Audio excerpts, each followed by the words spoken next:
Hey, all six of you here. Angela, how are you? Danny, how you doing? Uh, Kittery, we had a nice day today, didn't we? Buddy and I went snowshoeing and got totally stuck in a thicket. I am so tired, but it was lovely to be out. We haven't been able to we've had so little snow for years. We haven't been able to snowshoe in at least a couple of years. So that was really nice.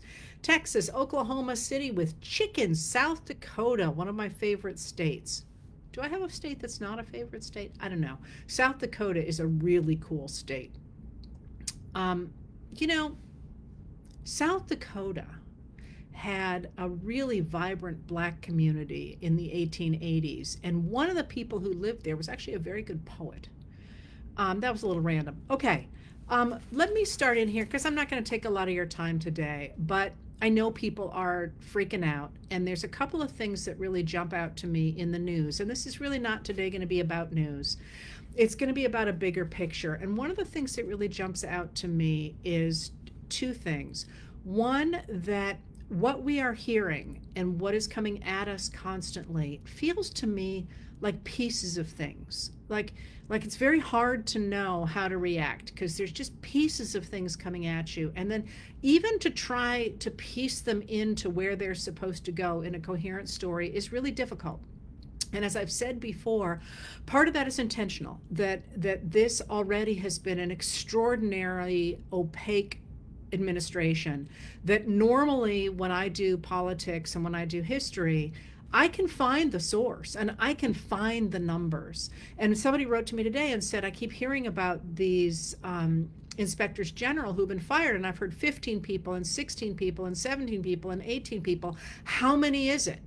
And the answer is, I don't know. The most reliable number I have seen is 18, but that is coming from a reporter whose work I really trust. I haven't been able to verify that the way I usually like to do with three different things. So if you're feeling like you just are like a ping pong ball, that is deliberate. It's designed to frustrate you, to get you upset, and to make you tune out. So that's the first thing that jumps out to me. But then there's something else that really hit me today in a way that it seemed worth pointing to. Because what we have seen for the last 2 weeks or so, I always lose track of time, but what we have seen is the Elon Musk, who is the billionaire who put $290 million into Trump's election in 2024, is in charge of this so-called Department of Government Efficiency. And before the election, they talked, and before the inauguration, they talked a lot about how this group would be an advisory body that would advise the government on how to make $2 trillion worth of cuts, which lots of people just rolled their eyes at and said, you can't do that because there's just not enough money in the budget that doesn't cover things that people care deeply about, Republicans as well as Democrats, so you can't do that. And of course, what we ended up with was this group of young engineers that went into the Treasury payment system and simply changed the code and are withholding the monies that are used across the country in a number of different ways. And what is really very clear to me as I'm watching all this happening is that there's a public conversation going on. And that public conversation is one in which most Americans, Republicans and Democrats, don't want Elon Musk accessing their personal information, their private information. That's pretty widely spread. But there is also this other conversation that is a pushback. And I assume you're going to see it in the comments here of people or bots and trolls who are trying to insist that those of us who are unhappy with what Musk is doing are somehow communists or un-American or lefties or lazy or any of these words that say that we are somehow stopping America from being great. And that conversation, that story is really important. So what I mean by that is that really, since Ronald Reagan, There has been a conversation, largely among Republicans, although to some degree Democrats have picked it up during certain administrations, that the government is bad, that somehow this government that the United States has built and that operates this country of 332 million people is somehow the enemy. It's bad. Because as this story goes, that government is being manipulated by women, by people of color, by Black Americans, by LGBTQ plus Americans, by somehow an other that has taken over that government and is using tax dollars, usually from the story goes from white men, to redistribute into their own pockets. They want goods from the government. They don't deserve them, and that this government is really just a way to take money out of the pockets of good, hardworking white Americans and distribute it to these bad guys. So there is this story that the government is bad, that the government is doing bad things. It's stealing your money. There's a couple of pieces here, though, that are worth thinking about when you hear that story. The first is that the federal government, as part of our gross national product, that's how much we produce every year, has not grown since the 1950s. This idea that we have this out of control government that is just huge and taking over everything just is not borne out by the facts. Now, there was a spike during COVID. So if you look at the charts, and the charts, I've actually linked to these in a number of places, there's a spike for COVID because all of a sudden the government had to do a lot of stuff that it wasn't doing otherwise. But otherwise, the line of government action has been pretty steady since the 1950s, is a percentage of GDP. There is also something really crucial to have your mind around when you think about this story about how the government is bad, is that by getting rid of government regulations and getting rid of taxation, what happened between 1981, when Ronald Reagan took the oath of office, and 2021, when Joe Biden took the oath of office, was that $50 trillion moved from the bottom 90% of Americans to the top 1%. So while they kept screaming about how a government that regulated business or taxed the wealthy or any of these things was somehow going to redistribute wealth downward, the opposite was happening. It was redistributing money upward. $50 trillion moved from the bottom 90% to the top 1%. Now, that changed under Joe Biden, but I don't want to talk about him today. Think about the conversation that we're having right now. Then the reason that I'm actually here is somebody said to me that the only reason people are upset about getting rid of USAid, which is the U.S. Agency for International Development, is because of the kickbacks that the people who were participating in USAid were getting. That's a view of the world in which the government is just evil and anybody who is participating in it is somehow on the take. And it's very much a story. It's not a real story. And I'll explain more about that in a second. But let's talk a little bit about USAid. I'm not going to talk about morality at all. And it's important that I'm not going to talk about morality because our government is not founded in morality. And I hope that we are moral people, and certainly the framers and the founders expected we would be moral people.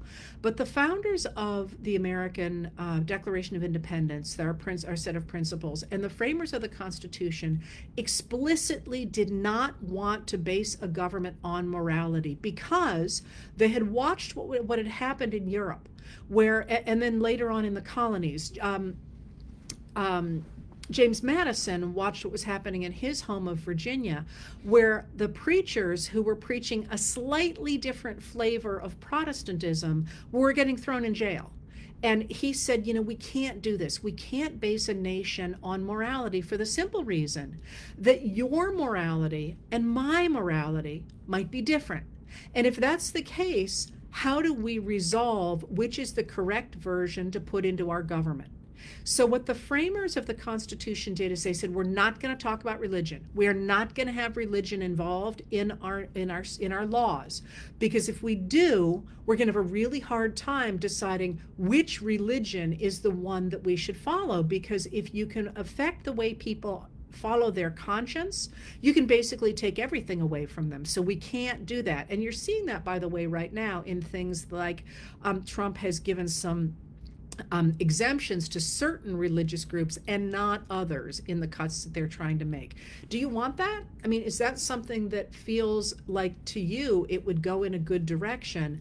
I keep thinking of the evangelicals who think that they're going to take over the United States of America and they're going to turn us into some religious organization. And I keep looking at that and thinking of James Madison and saying, literally, James Madison wrote the idea of religious freedom into a set of laws in Virginia because he looked at the fact that Protestants, I mean, he wasn't talking about religions that at the time were considered minority religions or suspect religions. He wasn't thinking about them. He was looking at the Protestants in Virginia fighting over some aspect of doctrine, and the Protestants in the majority throwing the Protestants in the minority into prison. So when people talk nowadays about the idea of making this a religious government, I always sit there and think, you think you can do that because you haven't tried it. Once you start trying to adjudicate who gets to believe what, you're going to end up in real trouble in a hurry. So when I'm going to talk about USAID, I'm not going to talk about the morality of feeding children. I think that's a very good thing. You might disagree. That's okay because it's not part of our governmental system. What USAID does is something very different. USAID uses less than 1% of the United States budget. Everybody thinks we give, huge amounts of money to foreign aid. In fact, we don't. We're lower than most developed countries, or countries with developed economies in the amount of foreign aid we give. But because we are a big, rich country, we give more foreign aid than other countries do. But it's about 1%, a little bit less than right now, less than 1% of our foreign budget, of our total budget. I'm sorry, and it does something called soft power, and what that means is this: if you remember, the idea of a government is to keep the people in it safe. That think about the idea of our defense department.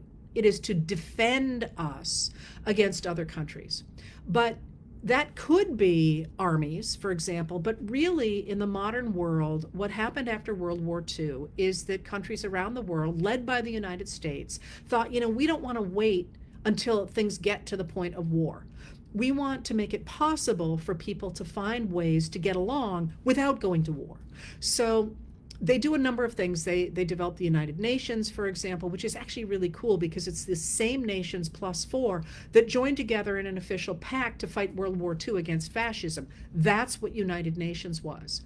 But the idea of using money from U.S. taxpayers to help development around the world, and what USAID does is it supports humanitarian goals, it supports long-term economic development, and it supports democracy, pro-democracy efforts. The idea behind that really comes from Eisenhower, from Dwight Eisenhower, who of course was the supreme commander of World War II and was also a brilliant man, and was also president of Colombia, and then he went on to be the president of the United States. And Eisenhower believed fervently, after seeing death camps there's a difference between a concentration camp and a death camp, although concentration camps spread disease and lots of people die in them. One concentrates people, one explicitly concentrates them to kill them. And after seeing death camps during World War II, Eisenhower came to believe that if you did not enable people around the world to have a rising standard of living, they were easy prey for religious extremists or political extremists who promised to give them those things. And in a world that had nuclear weapons, that could mean the destruction of the earth. He felt this very strongly. And so Americans had been doing aid around the world in different ways for a while, but he really launched the idea of the government actively funding food programs, for example, and pro-democracy programs and so on. Now, mind you, Eisenhower didn't get everything right, but the idea of helping people around the world is not somebody saying, well, I just really care about this issue and you should give money to it. It is literally part of the idea that America can defend its interests by making sure wars don't start, by making sure that in war-torn countries, for example, people have food, babies aren't dying, they have fresh water, they have access to safe fuel, that they in some cases can have educations. This is part of what is known as soft power, with the idea that that will really help America's interests by making this happen. And it is for example, in places that have ISIS prisoners, USAid has done things to make sure that they are in camps or imprisoned by their neighbors so that they don't get out. I mean, that's, that ISIS, for example, doesn't get a real foothold in a lot of countries because America can deliver the food and the protection that otherwise ISIS would. So that's the idea behind USAid. Now, that being said, you can disagree with that. And people did from the time Eisenhower talked about it. A lot of people said, let's just bomb them. We just can take care of all of our needs by hunkering down in America. And if a war comes, we got all this weaponry, we can just hurt people. You could side with that. This is a legitimate argument. It's not the way I think, but I'm trying to lay out for you here that the idea of people supporting U.S. aid is about protecting America. The idea that somebody is on the take is, again, part of this story that the government must always be bad, when in fact the people who work for USAid and the people who support it in Congress, which until about 3 weeks ago was most Republicans as well as Democrats, the idea is that this is a way for the American government to defend the American people. And if it happens to feed children, and by the way, the food that USAid uses comes from America. American farmers, about $2 billion a year comes from American farmers to go into the places that USAid provides food. If it happens to help people around the world, that's the whole idea. But somehow, to me, it just really hit me when someone said, oh, their people are just getting kickbacks. And I thought, you really don't understand that you, if you believe that, are adhering to this idea of America, this false story of America, that somehow the government is bad. All the government is part of a very different story. And this is the story that I think Americans need to remember, and that really has been what held us together all the years since the colonists decided in the 1760s that they wanted to throw off monarchy. And that wasn't easy to do, by the way, and it wasn't quick.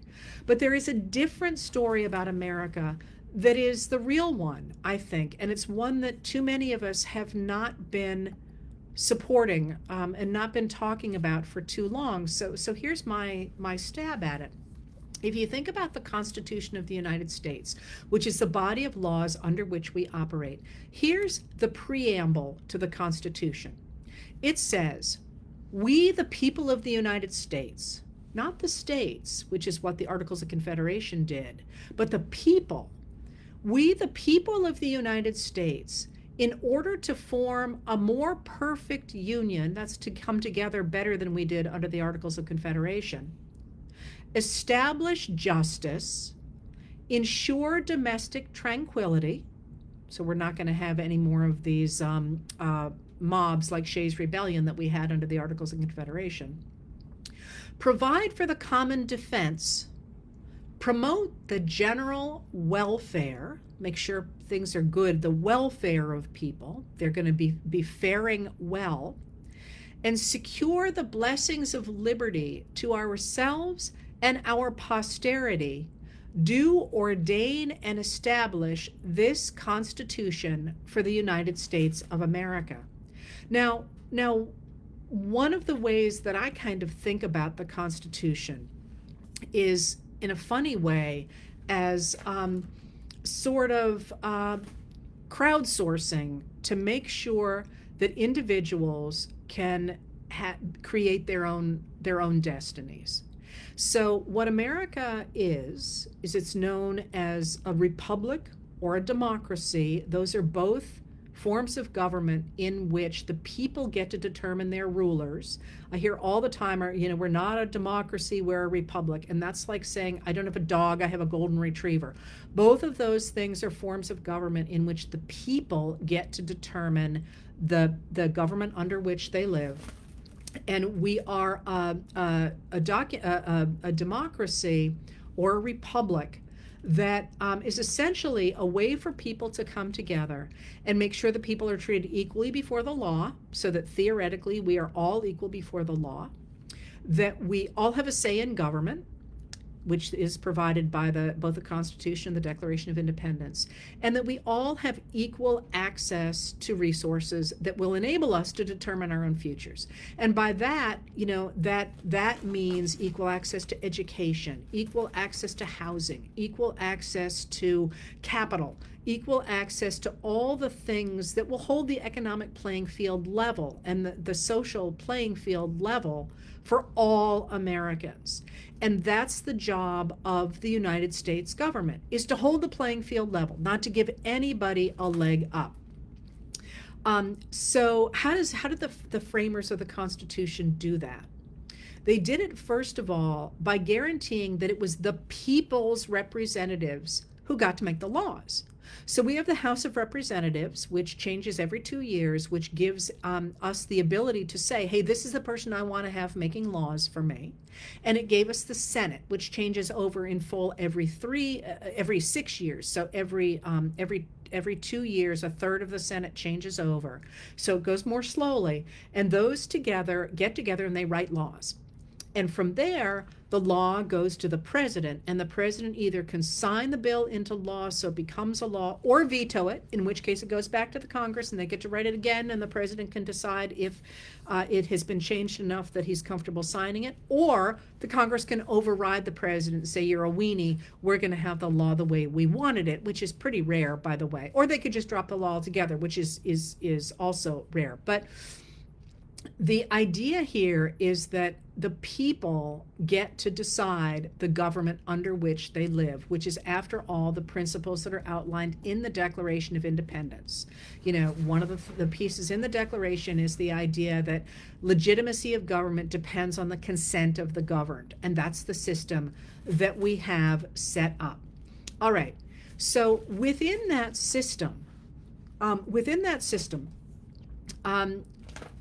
the idea is that individuals can work as hard as they can and have access to markets. They can sell things. They can be part of an economic system that depends on markets. Now, we now call that capitalism. That is not actually what the framers of the Constitution called it, but America has always had a trade economy.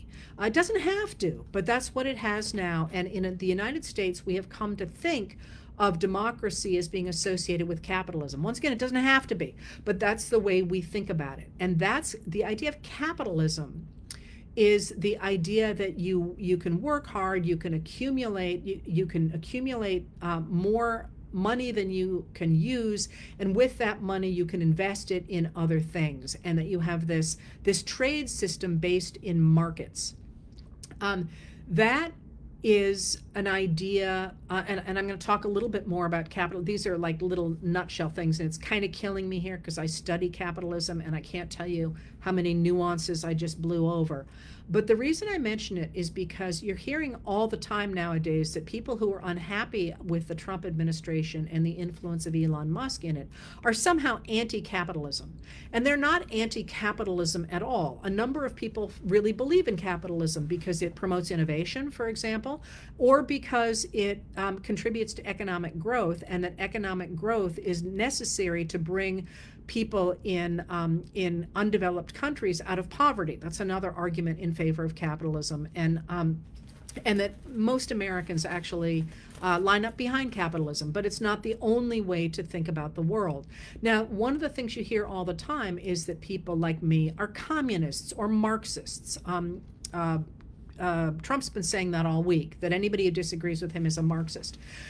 Communism is not anything like Trump is talking about. And there's a nuance to that in the United States that I've talked about elsewhere, and I won't now because I'm trying to get you out of here pretty quickly. But communism is a system of government, or socialism are systems of government in which the government doesn't support markets, but rather takes over the means of production. So the farms, the factories, the all the systems that produce that in a capitalist system are influenced by markets, in a communist system are owned by the government. Now, do you see anybody around you advocating for the government to take over the factories for the people? The answer to that is absolutely not, because we are so far from that. It just makes me crazy every time I hear him talking about Marxism. Marx was a historian and a political theorist from the middle of the 19th century who had a historical theory about the way that societies developed. That's a really interesting rabbit hole that I'm not going to go into. But when Trump says Marxism, he's talking about communism and saying that people like me are communists because we are unhappy with what's happening right now in the government. We're not communists or Marxist. But there's another kind of government that people really need to understand right now, and that's fascism. Now, fascism is a theory of government that's developed in the 1920s, largely by Benito Mussolini in Italy. And what fascism does is it argues that you're really going to promote a country, not with the kind of individualism that you see under capitalism, or the kind of people power that theoretically one sees under communism. These are theories, by the way. But that the way that you really make a country great is that you meld together business and government, and together those two forces move the people in such a way that they become an army for the country. And they will expand, and they will produce, and they will make a country great if you can convince them to be this army. And one of the ways that you get them to do that is to give them somebody to hate. Now, the reason I think that it's important to understand those concepts is because I want to talk a little bit about the Federal Aviation Administration, which is very much in the news today. The Federal Aviation Administration is part of the U.S. government. And it's part of the U.S. government because, I mean, there's a long, cool history here, but essentially as soon as people started flying, and flying is a really cool story because it actually comes out of, and I'm sorry, I told you I'd be quick, but I think this is so interesting. It actually comes out of the bicycle industry. I mean, doesn't it seem to you like it should come out of the car industry? It doesn't. It comes out of the bicycle industry. But that means it develops in the early 20th century. And when that happens and people start flying in really effective ways, which they do really quickly, as soon as there start to be a lot of people in the air, they start to run into each other. So we get the Federal Aviation Administration, and it takes a while to develop. But it's part of the federal government that is designed to guarantee that people are safe, that you're promoting the welfare of people here so they don't crash into each other over the Grand Canyon, which was one of the big accidents that made people say, hey, we got to have some rules around this.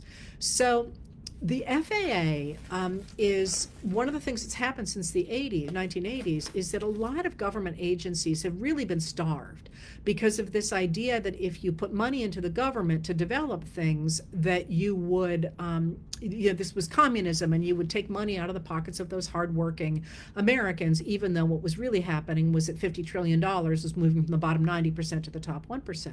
So we have an FAA that has done yeoman's service now for a very long time. For 16 years, we did not have a fatal crash, a commercial crash. Of course, that streak ended and has ended over the past couple of weeks as we've had a number of incredibly terrible disasters. Indeed, the FAA needs upgrading.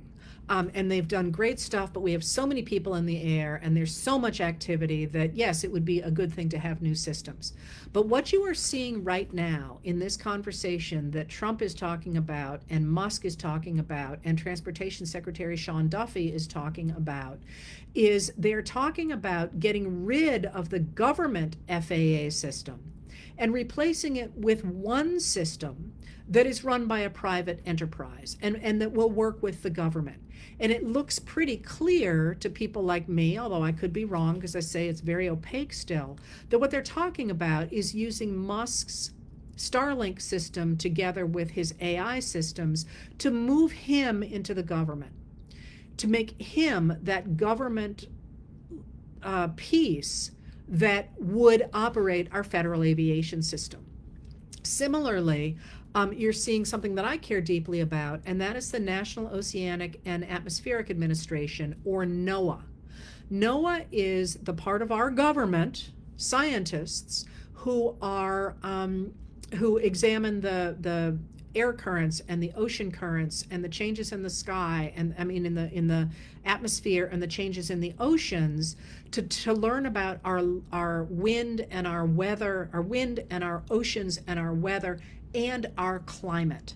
And one of the things that the administration has been doing and has been threatening to do and is in Project 2025 is to get rid of NOAA, to get rid of the pieces of it that are exploring climate change, for example, because they don't want to say it's real, but also to privatize that information.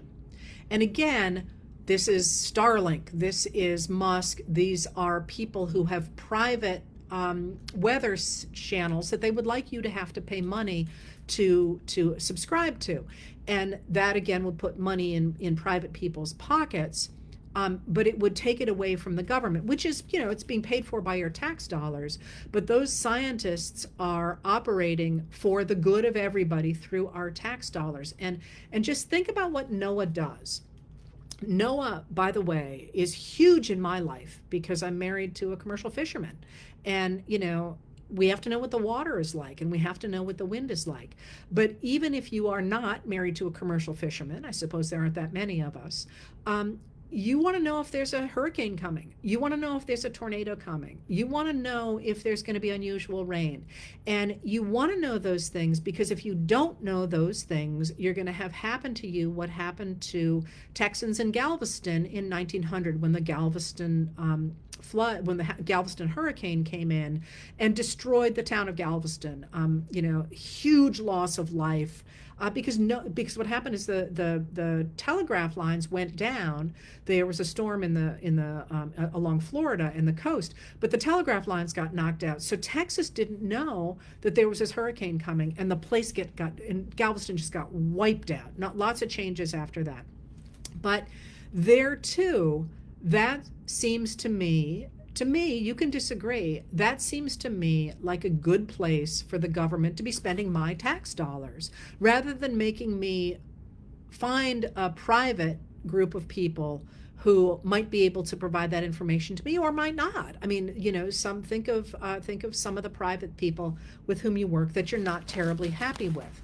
So one of the things to think about when you're thinking about this moment is that we hear a lot, those people who are saying that those of us who are unhappy about Musk is that we just love the government, we're getting kickbacks, and we just don't want to cut waste. And I want to be really clear here. Musk has, and his organization of, the Department of Government Efficiency, as I call it, DOGGY, they have not identified any waste. They have not identified fraud. What they have done is they have made cuts that they consider important. That's really important now because you're hearing all through the right-wing media, these people who are objecting to this just love the fraud and they love the corruption. No, that's not what you are seeing. What you are seeing is Musk saying he is cutting fraud and corruption. But what he is cutting are things he doesn't like. And by the way, we don't actually know that he's cutting anything. He might just be saying he's cutting stuff. As I say, there's an awful lot of obscurity going on here. Um, uh, so I'd just like to point out, when we talk about, this idea of corruption and, these people getting kickbacks and all that, please don't forget that the government, in fact, has a very robust system of policing its accounts. So, for example, healthcare fraud, really big deal. Healthcare fraud, it is a big deal. But the FBI has people that are dedicated just to rooting out healthcare fraud. And you may or may not know that in 2024, they charged 193 people in 32 federal jurisdictions with $1.6 billion worth of fraud. Now, that's a lot of fraud, but I will point out that Senator Rick Scott of Florida was the CEO of a corporation that was brought to court and ended up having to pay what was at the time the highest penalty for healthcare fraud, $1.7 billion. So this does, in fact, have teeth, and it does, in fact, suggest that there are people who might be committing corruption and fraud that don't want the government looking at them. So there is the FBI dedicated to looking after healthcare fraud and other kinds of fraud as well. But there is also something called the GAO, or the General Accountability Office, and that is a nonpartisan, independent office that audits the government all the time. And the GAO is always finding corruption and always cleaning it up. That's their job, to do that. Still, in addition to that, the major departments of the government had independent, nonpartisan inspectors general.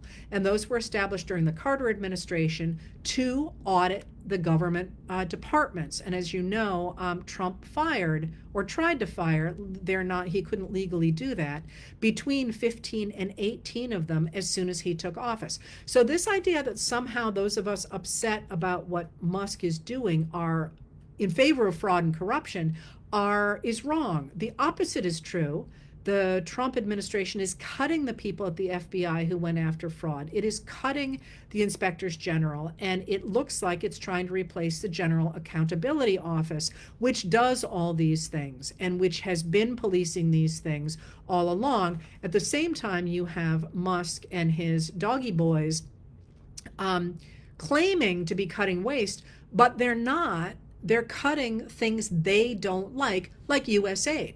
Now, the problem with that is that there's a huge problem with the idea that you let one person decide what parts of the government he doesn't like.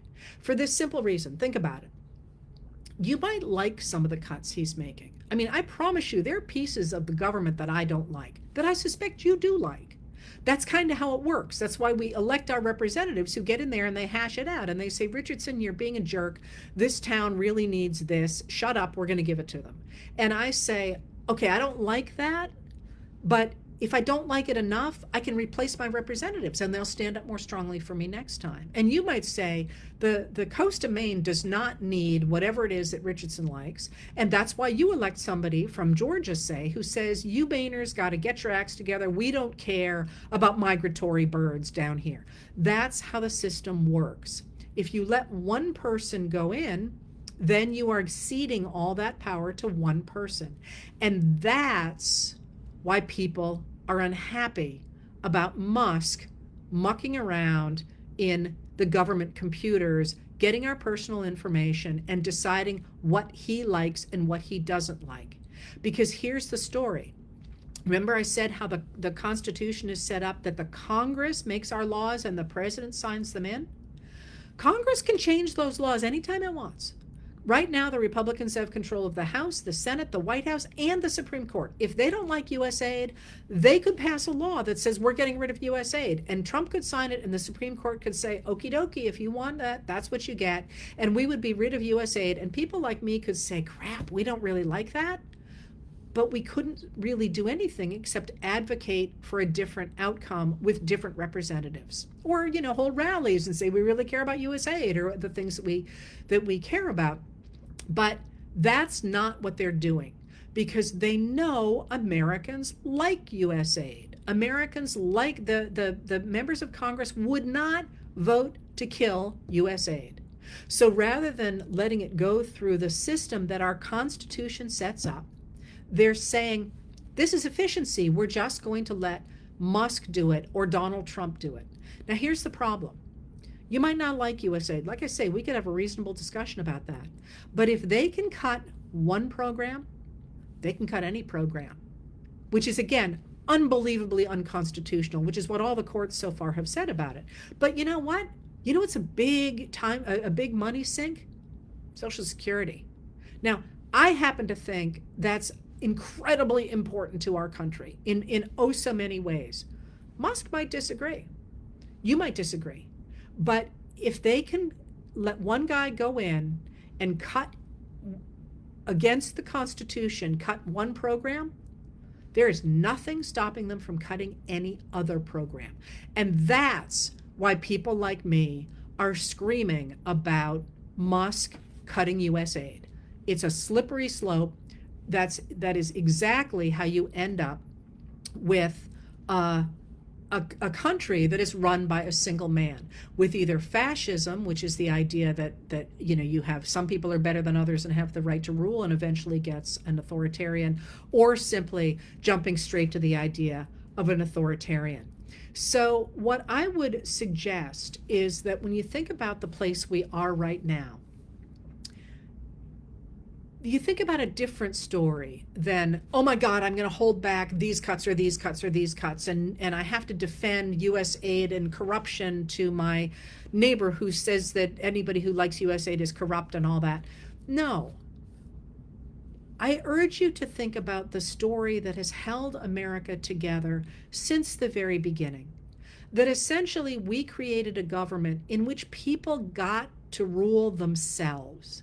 And we set up rules to do that. We set up the idea of a Congress that makes our laws, 2 houses of it, and a president who either signs those laws or doesn't, and whose power is checked by that Congress, who can impeach the president, and whose power is checked by the courts, who can say, no, that's unconstitutional. And that we have this idea that we as individuals get to have a government that answers to us. And the Constitution of that government says that the laws have to make sure that we're all treated equally before the law. No exceptions. We all are treated equally before the law. No exceptions for LGBTQ plus people. No exceptions for black people. No exceptions for women. No exceptions for brown people. We get to be treated equally before the law. We also get to have a say in our government. So all these laws trying to keep us from voting? No. We get to have a say in our government. And that's a good thing. It's not a bad thing. One of the things that constantly surprises me is, I'm really good at certain things, but I'm really bad at others. And it always amuses me when I've missed something so obvious that a student says to me, or somebody will say to me, here's a great example. Great blizzards of a few years back, 2016 or whatever it was. My neighbor came to me. We've been neighbors for many, many years. And he came to me and he said, Heather, I had a very long driveway at the time. And he came, and I was shoveling it every day. And he came to me and said, Heather, I have to ask, and I hope you don't mind me getting involved here, but why don't you park your car at the end of your driveway instead of up to the front of the house, and then just shovel a path from the house to the car? It had never occurred to me. I had lived there 25 years. I'd shoveled that expletive driveway for 25 years. And as the minute he said it, I was like, of course. That's why you want everyone to vote. Because some people are really good at some things and some people are really good at other things. And if it had been only up to me, I'd have shoveled that stupid driveway until the day I sold the house. That's why you want to make sure everybody votes. And you also want to make sure that everybody has equal access to the resources that will enable them to contribute to society. Not simply because it means that they're prosperous and that crime goes down and that people are nicer to each other and that people have more fulfilled lives, but also because it helps the country to build wealth, to have hospitals and roads and parks and the things that make our art and museums and the things that make our lives worth living. Those things are all the job of the federal government to do, because the federal government is us. Now, we can disagree about what that looks like. Maybe you don't want the government to fund a museum that deals with some kind of art you don't like, and I think it's a great idea. That's why we have representatives in Congress, is to hash that out. And we're never, any one of us, going to be happy 100% of the time. But that story that our government is about our ability to make rules for ourselves rather than turning it over to one guy, whether it's Donald Trump or J.D. Vance or Musk or pick your flavor of George Soros or anybody else, that story that we get to construct our own country is the story of humanity. It's the story of being able to choose your future, to determine your future. And that idea is absolutely not some crazy lefty idea. Or if it is, you have to look to people like Thomas Jefferson and George Washington. Abraham Lincoln. Abraham Lincoln is the one who really began to articulate the idea that the government should hold the playing field level for very rich people and very poor people, which were his people. It's the same idea that people like Theodore Roosevelt, a Republican like Abraham Lincoln was, brought to the U.S. government to say, wait a minute, in an era of industrialization when the factories are getting so powerful and Andrew Carnegie can have an entire city block that belongs to him, that maybe the government needs to get involved to make sure that those businesses are regulated and that we do have a safety net so that children don't lose their hands in machines, because aside again from the morality of it, a child who is crippled from an industrial accident is not going to be able to be a good citizen and contribute to this idea of a growing, expanding nation that provides for the good of everybody. If it's a lefty idea, it's a lefty idea embraced by somebody like Dwight Eisenhower, who not only called for things like the establishment of foreign aid, but also during his time had a progressive tax that capped out at 91%. So anybody who sits there telling you how great the 1950s were and doesn't talk about the fact that in the 1950s we had a progressive tax that had an upper tax bracket of 91% is deluding themselves. This idea that what the government is supposed to do is to promote the general welfare, and that those of us who are defending it are the people who are in line with our greatest traditions and with the traditions of the people who fought during the Civil War and fought to make America a progressive nation and who fought in World War II and who since then have tried to enable the rest of the world to have a rising standard of living to make sure we didn't have things like nuclear wars. We are not some group of radicals. We are, in a very profound sense, conservative. We are trying to conserve the best of the American nation and the best of the concepts of the founders of the Declaration of Independence and the framers of the Constitution. So one of the things that would be good to do this weekend is to think about the different ways and to talk about the different ways in which the federal government touches your lives. And that's, of course, everything from reworking the roads and to repairing the roads and to trying to help us transition to a green economy. But it has its stupid things like NOAA, like looking at the weather report and knowing that you're safe on the water, or knowing that it's okay to drive across the mountains. It's the idea of people having housing support. It's the idea of really poor schools, many of which are in the top 7 of which I think it is, maybe it's the top 6 of which are Republican-dominated states, are going to get grants to make schooling available to poor children. It's about making sure there's housing available. It's about making sure that special needs kids actually have the funding so that they too can participate in society in the same way that people who don't have special needs that need to be addressed in the K through 12 schools have.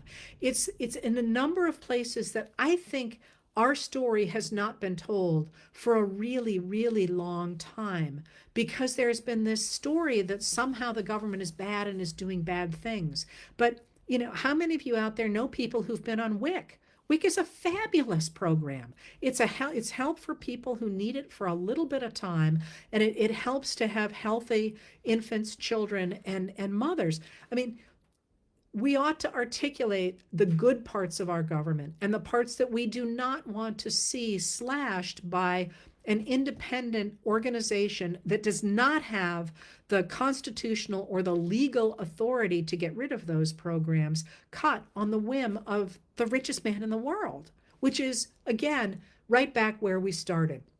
What does it mean to be an American? What does it mean to have control over your destiny? And what is the US government supposed to be in relation to us as individuals? Is it completely supposed to stay out of our lives and enable anybody to make as much money as they possibly can and treat the rest of us however they wish? Or is it supposed to guarantee that we are treated equally before the law, have a right to say in our to a say in our government, and have access to a level playing field through business regulation, a basic social safety net, promotion of infrastructure, and protection of civil rights? That's where I am. That's what I care about. And I feel like the majority of Americans agree with that. They just don't know it's their story as far more than that one that's been shoved down our throats for 40 years. So, to the degree you can think about that and start to articulate the pieces of the federal government that matter to you and put them in social media posts, but also put them in phone calls to your Congress critters and to the people at the state level and say, listen, I really care about NOAA, or I really care about WIC, or I really care about SNAP. And you might care about SNAP not because anybody you know is using SNAP on the receiving side, but SNAP's part of our agriculture department. So you might be using you might be a farmer who's involved with SNAP from that side. Think about the places that the federal government matters to you, how you interact with it, or will interact with it someday. We are all, if we are lucky enough to live that long, going to need Social Security and going to need Medicare. Think about those things, articulate them, and let's make that be the American story again, not the idea that our government workers are somehow corrupt and looking for a kickback. Because I'll tell you, in the time that, I'm 62 years old, and sure, I've known sleazebags. We all have, right? But the people I know who are scientists for NSF, and the people I know who work in Congress, the people and the staffers, the people who work for housing programs, they are not doing it for the kickbacks. They're doing it because they care, because this is their skill set, because they feel like they're doing something to contribute to a larger community. And I think that's what we need right now. So I wanted to come on here and really push back against the idea that somehow if you're mad about Musk, it's just because you're selfish and corrupt. The opposite is true. People like me care about the foundations of the United States government and the idea that we will not do unconstitutional or illegal things. And we care about the idea that that government is designed to do something that it is doing for the American people, and that I anyway, would like to see it continue without it being taken over by a few individuals who run global corporations. All right. Almost an hour there. Sorry about that. I thought I'd be quicker. I hope I touched enough. Hope you all have a wonderful Friday night. I expect to write briefly tonight, I hope. And I don't know when I'll come back on. I'm going to do these a lot more frequently now, just because seems to be that I get a different audience here, and they're way easier for me than writing. Those letters and I will keep doing the writing every night. I will write for you. But those take many, many, many, many, many, many hours, whereas these are way quicker because so much of it is already in my head, and I don't have to type it. Have a great Friday night. Thank you for being here.